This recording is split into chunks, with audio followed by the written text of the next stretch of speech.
Agora, nós estamos entrando no campo temático do desenvolvimento econômico e eu tenho um grande prazer de chamar o professor Ladislau Dauber, que é economista e professor da PUC de São Paulo. Ladislau. Um abraço a todos, parabéns pela iniciativa, muito bom ver rostos amigos e sorridentes com essa desgraça de governo, desgraça de pandemia, desgraça de meio ambiente. Olha, nós somos guerreiros, e isso é muito importante, viu? São várias frentes que aparecem aqui, né? A frente de gênero, a frente racial, a frente das desigualdades em geral. Nós temos, eu acho que eu gostei muito da última expressão do Sérgio, né? É um desafio civilizatório que nós temos pela frente, né? Não é possível, gente, certo? Deixa eu sugerir primeiro que é perfeitamente viável a gente elaborar políticas, tornar uma São Paulo mais humana, é o título do artigo meu, que vocês podem pegar, está no blog, está com o Allen também, né? Por uma São Paulo mais humana no século, desenvolvimento humano no século XXI para São Paulo, né?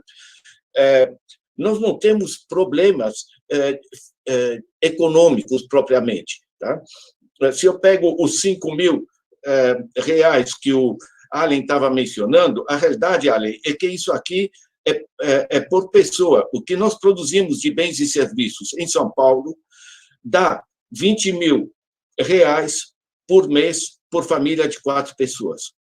20 mil reais por mês por família de 4 pessoas. Nós não temos problema econômico. Nos problemas é de organização política e social. Nós temos universidades, temos cientistas, temos excelentes estudos sobre todos os problemas da cidade.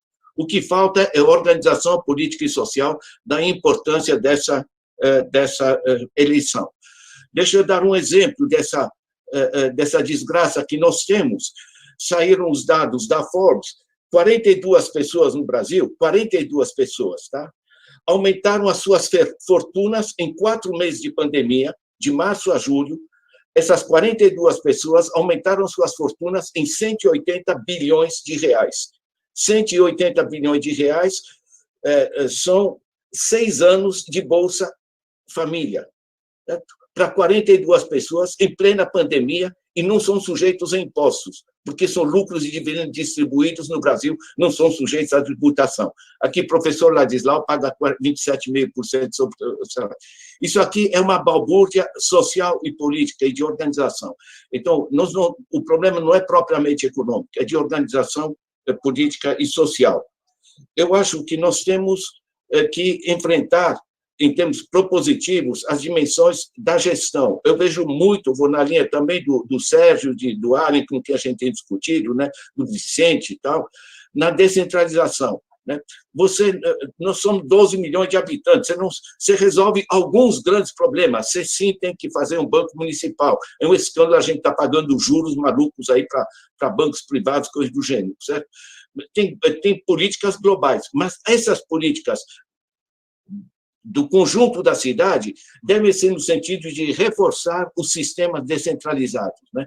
Nós temos que assegurar uma política de bairro, né? É cada bairro que sabe, por exemplo, esse 1,5 milhão de gente perdida e solta, né? Gente, nós temos nessa cidade um monte de coisa para fazer e 1,5 milhão de pessoas paradas. Não é física quântica, dá para pensar alguma coisa, né? Certo? Ou seja, bairro por bairro, você pode aproveitar essa pandemia em que gente, por exemplo, de Heliópolis, Paraisópolis e outras regiões já se organizam por bairro, porque na ausência das autoridades ditas públicas e dos chamados mercados fazerem alguma coisa útil, as pessoas estão se organizando para proteger a vizinhança, proteger as pessoas mais vulneráveis, coisa do gênero. Então, aproveitando os diversos movimentos, nós podemos fazer políticas de bairro, né? Em torno de todos os bairros, nós temos problema de arborização, de manutenção urbana e coisas do gênero. E isso gerar renda com esse processo, né? Nós temos que assegurar o acesso banda larga. Isso não é, a banda larga não é da Claro, não é da... a banda larga é da... Isso, um monte de cidades no mundo asseguram o acesso banda larga gratuito. Imagina um moleque que queira estudar nas condições atuais se não tem acesso decente à internet, gente. Isso é o mais barato e simples de assegurar que todo mundo tenha esse acesso. Temos as técnicas, custa uma merreca, né? Nós temos que transformar as vaquinhas, por exemplo, que são feitas em Heliópolis, em diversos coisas, nós temos que transformar isso em bancos comunitários de desenvolvimento, certo? Dar uma certa organização a isso. Ou seja, as pessoas resgatarem o controle desses processos. Você sabe que o pessoal está ferrado nas dívidas, né? Como é que a gente aceita pegar dinheiro nos bancos, cobrando 250% no rotativo do cartão, 130% no cheque especial? Gente, é resgatar o controle do dinheiro que é nosso, não é dos bancos.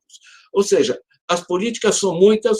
Eu recomendo muito a vocês pegarem esse documento que tá no meu blog, né? Só para vocês darem uma olhadinha. Dá para ver isso aí, não? Estão vendo isso? Dá sim, dá sim. Ok, estão vendo? São Paulo, um desenvolvimento humano para o século XXI. Um conjunto de propostas, certo? Que vale a pena vocês pegarem.